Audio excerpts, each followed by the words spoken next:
Hi everybody, welcome back for another video.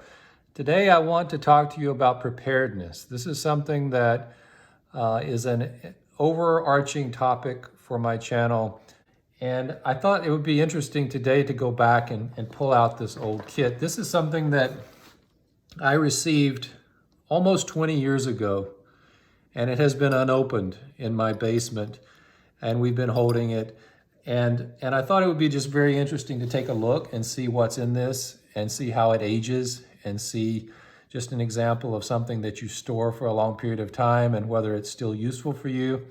And then after I go through this, I want to go through some of the things that we've stockpiled more recently for more recent events that are going on in the world. And there's some really important things there that I want to touch on as well. So, but I thought let's look at this first because this may be very interesting. I really don't remember what all's in here, and some of it may be expired. So this is from the American Red Cross. This was given to me when I used to work for the American Red Cross in Maryland back in the early 2000s, and I really have not looked in here in a long time. And it looks like here's basically a bunch of toiletry items. You got a comb. You got razors, you got shampoo, a bunch of items that I think are probably still perfectly valid, a bar of soap. Basically, if you were in a disaster and you needed to have basic necessities for hygiene and just taking care of yourself, that's what these are. Now let's see what else we can find. Okay, it's a brand new pair of gloves, work gloves, which would be useful for any type of emergency situation. Then we got tissues. Can always use those. We got, this is an emergency survival blanket. That's a great idea. So if it's cold and it's wet, this blanket can unfold and you can use it to cover yourself. That's certainly some kind of thing that you might want to have on hand. I don't think those things expire. Here's a little first aid kit, not a bad idea. I don't think the antibiotics are probably that good, and the ibuprofen and the decongestant and the alcohol wipes, I doubt those things are good anymore. So these are the kind of things that certainly will age and need to be updated. Here's a rain poncho, very compact, certainly something that would be useful. We got a towel, hand towel. We all know about these. These are masks from 3M mask and gloves from way back. Oh, and then we've got certainly something that's absolutely essential, drinking water, and it's in individual packs, and each one of these packs is about 4 ounces of water. And so I think something like this is what you might want to keep in your car in case you would have an accident or you get in a freezing situation and you need something to survive for a short term. This is certainly not something for long term. And then last but not least, there's a whistle. So those are some of the types of things that you might want to consider having on hand. This is from the American Red Cross, and I don't think there's a whole lot that you would update on this particular set. This is mostly for first aid and survival and making it through a difficult situation for a short period of time. Now let's take a look at some of the more recent items that we have. Here are some of the examples of what I'm talking about in terms of being prepared and preparedness.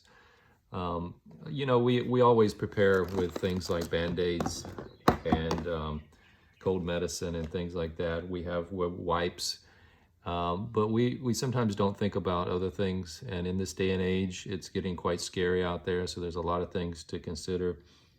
There are additional things that you might not think of in terms of adding to your chest in terms of things that might help you be prepared. Recent couple of weeks, this is something that I think I want to make you aware of.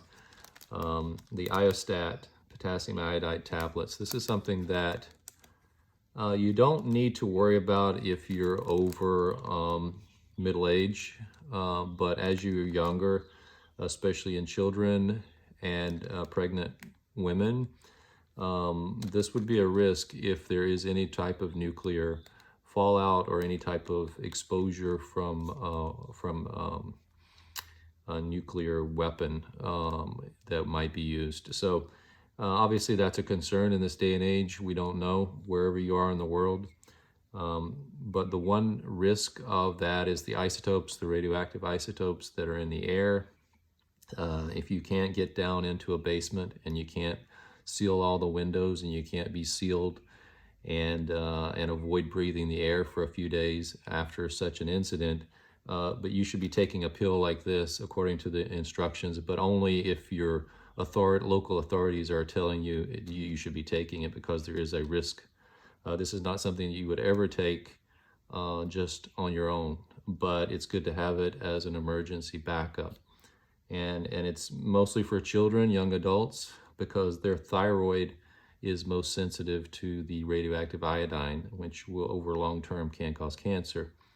And so for adults, it's not really an issue. It's not something that's likely to affect an adult thyroid over time. So these are hard to get now. If you can find them, try to pick up some and have them on hand, especially for your children to take.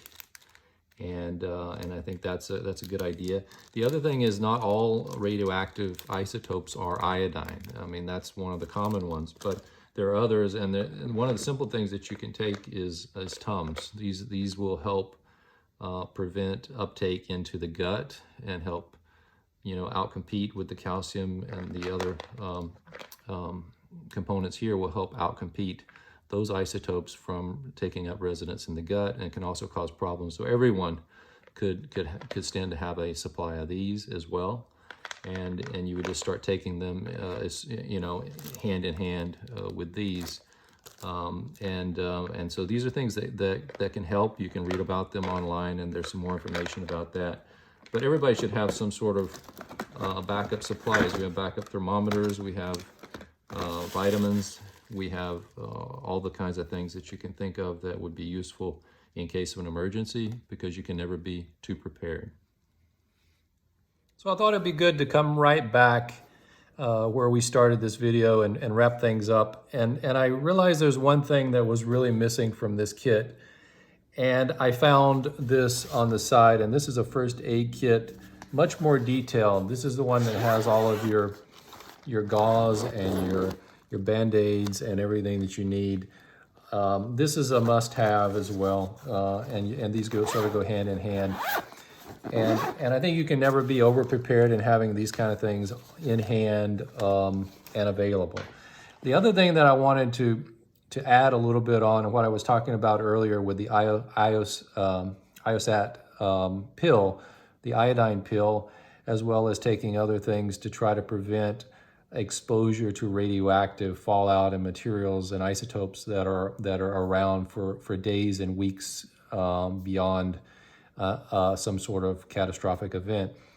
I think the thing to remember is the reason why you lock yourself away and you try to get underground and you try to avoid exposure to the initial gamma radiation that's going to cause the damage. And I think this is something that I just want to make clear.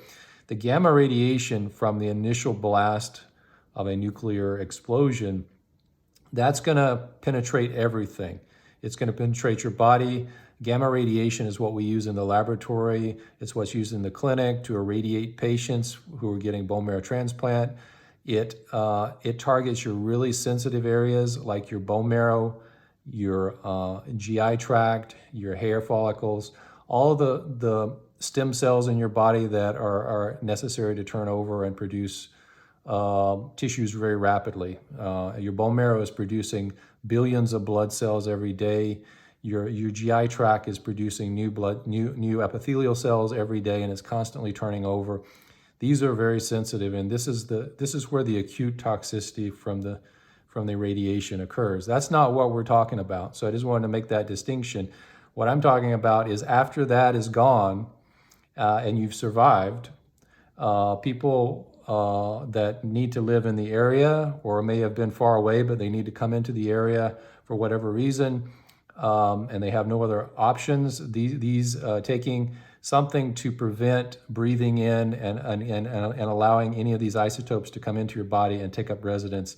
Because over time, what those do is they find a target organ, and they will just reside there, and they are releasing radiation very slowly over time in a very localized area. It's not the same as the gamma radiation that you're getting from the initial blast. This is a very local, very slow process where it can lead to disease and cancer in the long term. So that's why it's more relevant for children, because they have a longer time window for it to cause problems. For adults, it's usually not a serious consideration. If you like this type of content, please let me know. I want to produce what you guys want to hear. I have interests that are broader than just less lethals, and I enjoy doing less lethal videos, but I also want to provide a little broader information that includes areas of preparedness that are overarching. So if you like this, please give me a thumbs up and subscribe to my channel so you can stay informed. Turn on your notifications so that you get notified when I have a premiere of a new video. And I hope to see you on the next one.